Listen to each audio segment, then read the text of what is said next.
Hi, it's KCCK's Culture Crawl.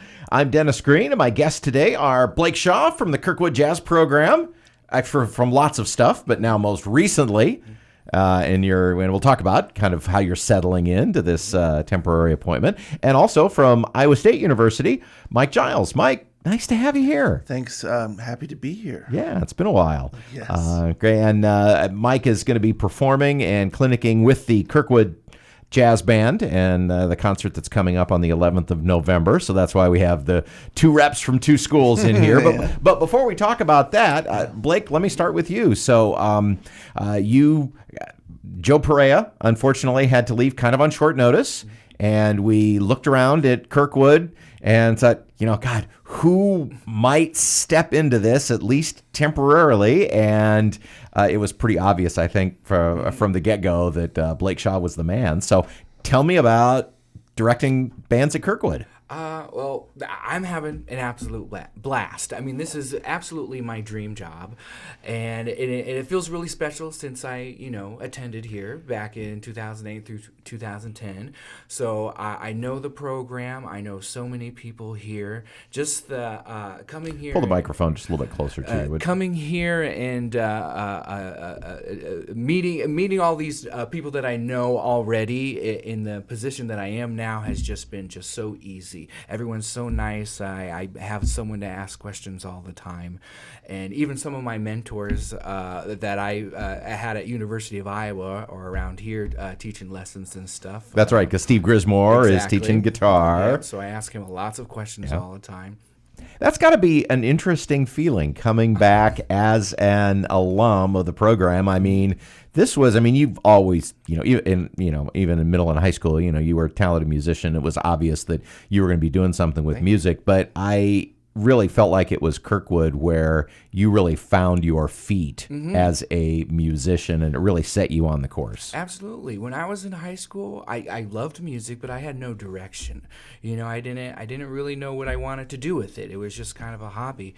And Kirkwood was the place that I got serious about it. I met my first college level bass teacher, Jeanette Welch, who got me ready for the University of Iowa. Still on the faculty and still too. Here.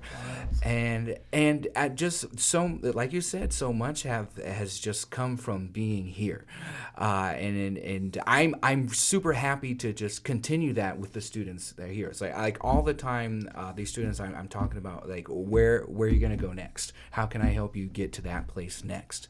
And it's just a really great small-ish place to get like a lot of one-on-one with the professors here, a lot of one-on-one direction that is helping them out, and I'm so happy to be in that position. Right. Well, so we're so glad to have you here. This is a perfect person at the perfect time. So, Mike, give me the short update on what's going on with jazz at Iowa State. It is a good scene. We have two big bands and two combos that give concerts a couple times a semester, and we have just streamlined it all to be called Jazz Night in an effort to try to endear the community to this music. I want people to come to concerts because they're interested in what the concert will be about, instead of kind of picking out who's going to be at the concert. I think that people that would come because someone in particular is playing the concert are going to come anyway, but just to try to share the music with the community and see if we can get more people interested in something that I feel very passionate about and that the students enjoy. How about your own playing? What's going on? What's going on there? Oh, that's a good question. It is a grab bag of opportunities, some that afford themselves to me and some that I do of my own. I'll be joining forces with Blake here at Kirkwood with the jazz program and looking forward to meeting those students. I'm a community college person myself, so there's a special spot in my heart for those that get started in the community college scene and helping them move forward. So that is the most recent thing. Okay, well, with that in mind, you've got a concert coming up on the 11th of November. We're, kind of back to our, what I consider our familiar format, where we've got the Kirkwood Jazz Band that plays, and CR Jazz also Absolutely. has continued to be in business, and you also have taken over that in your spare time. Talk about more dream. I keep getting all this stuff stacked on that is just I love. I'm exhausted every single day, but I'm having an absolute blast. So my Monday evenings, the last thing I do, 7:30 to 9 p.m., I get together with the CR Jazz Big Band, which is all community members, some retired professors, band directors, musicians in the community, just all bad A's on their instrument, like just swinging their butts off. It's really, really fun because I can just bring charts in, put them in front of them, and I get to judge whether we're going to do it by how well the chart is put together, not by the playing. They just play that good. So Mike, I'm really excited for him to be with the students and that band. I got two programs that are some of my favorite music and some challenging music. So. And this is obviously you've directed bands in the past. Of course, you've been directing the Kirkwood or the Cornell Jazz Band for a year or two, but directing a big band, especially a student big band, a lot different than your own ensembles, even your biggish band, which is good sized too. So has that been a challenge, making that adjustment, finding the repertoire? A fun challenge. It's been, I go in the library and I pick all my favorite tunes, and I guess I maybe I don't really like using the word challenge because it's so fun, and if they don't do what I say, I don't grade them. I don't know. They get a bad grade. That doesn't happen.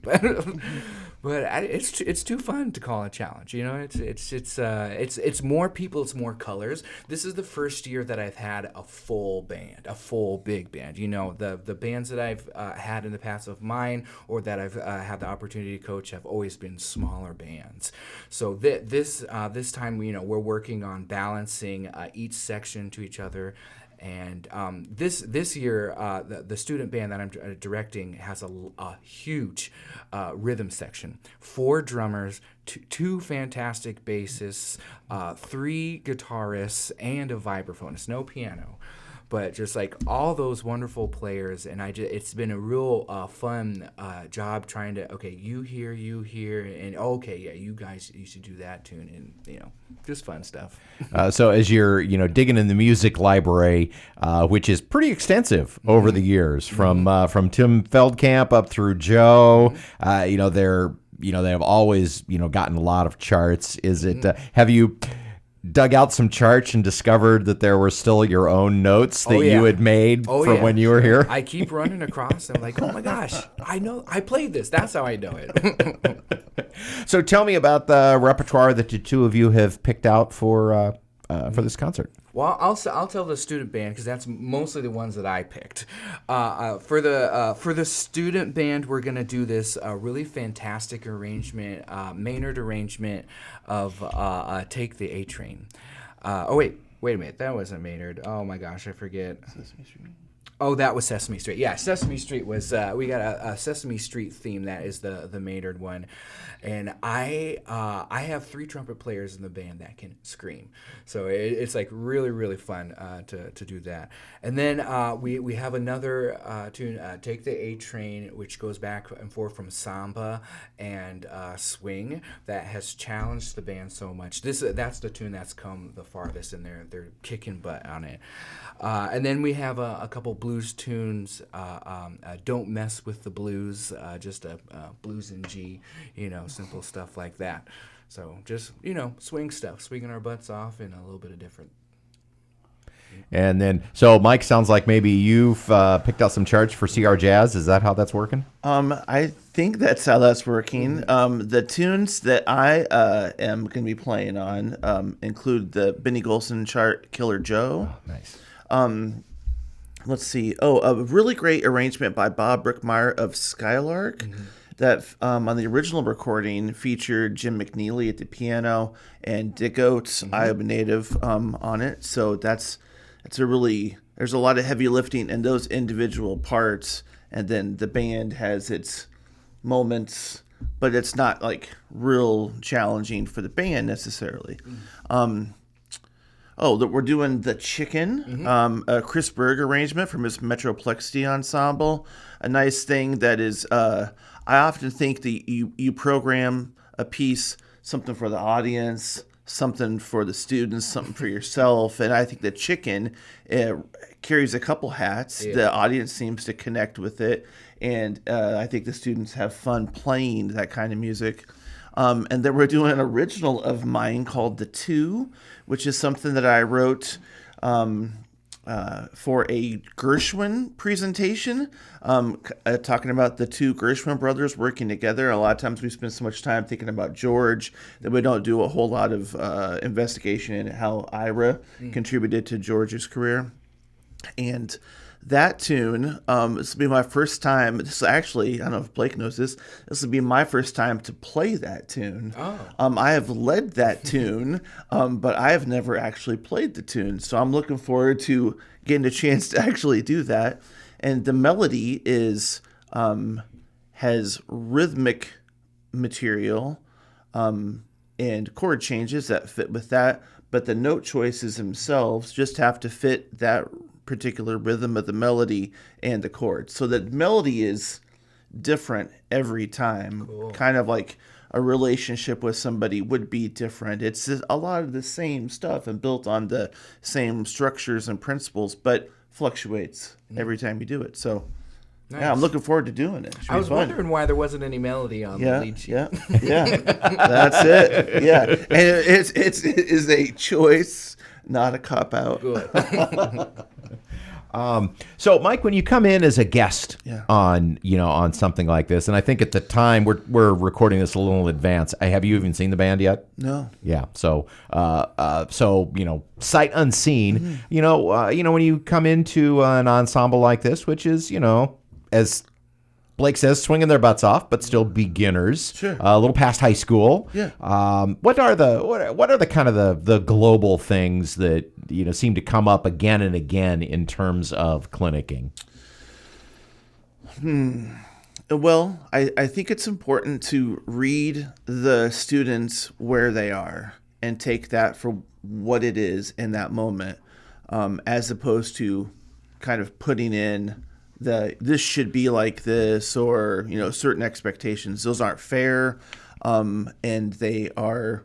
I don't think it's realistic to expect those things to be met, and they're unfounded. So I just try to take the groups as they are, and really, I enjoy this music, and I really believe in this music, and I want to share that with whoever I'm playing with the hopes that this music gets sort of continuously uplifted in our universe.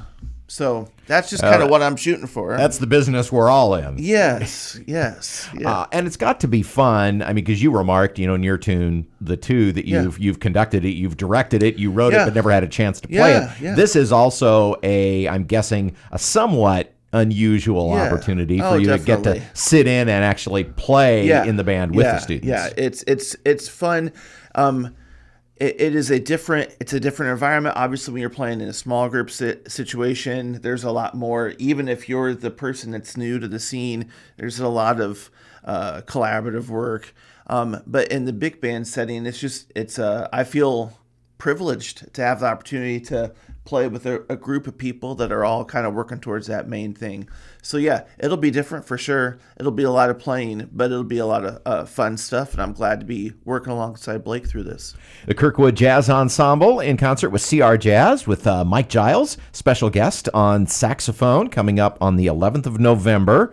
7:30, I think, right? That's correct. And if people want tickets or more information, they can, I think the website we're using now is kirkwood.edu/Ballantine. Cool. Has where you can get tickets and all of that stuff. Mike, if people are interested in following you as as an artist or through the program, do you have an online presence? I do. I have a website, creativemusicstuff.com.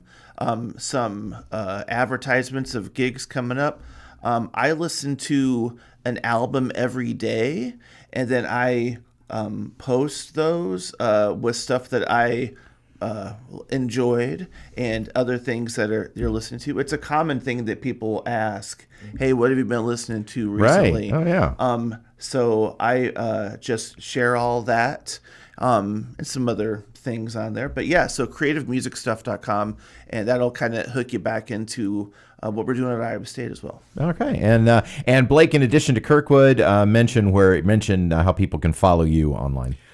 I'm a millennial. Instagram's the best way. The Blake Bass, THEE Blake Bass, and then I'm on Facebook and stuff too. But all the same. Well, Mike, glad to have you on campus. Yeah, I'm happy to be here. This Thanks. is looking forward to the concert. Yeah. And Blake, it's great to have you here as a part of the Kirkwood team as well, and looking forward to this and the rest of the year too. Thank you both for being here. Thank you. Dennis. You can hear the Culture Crawl live on the radio many weekdays at 10:30 or download the podcast. Watch or listen on your own schedule at kcck.org/culture or using your favorite podcast app. Our video producer is Lydia Kilgore. I'm Dennis Green. I'll talk to you later.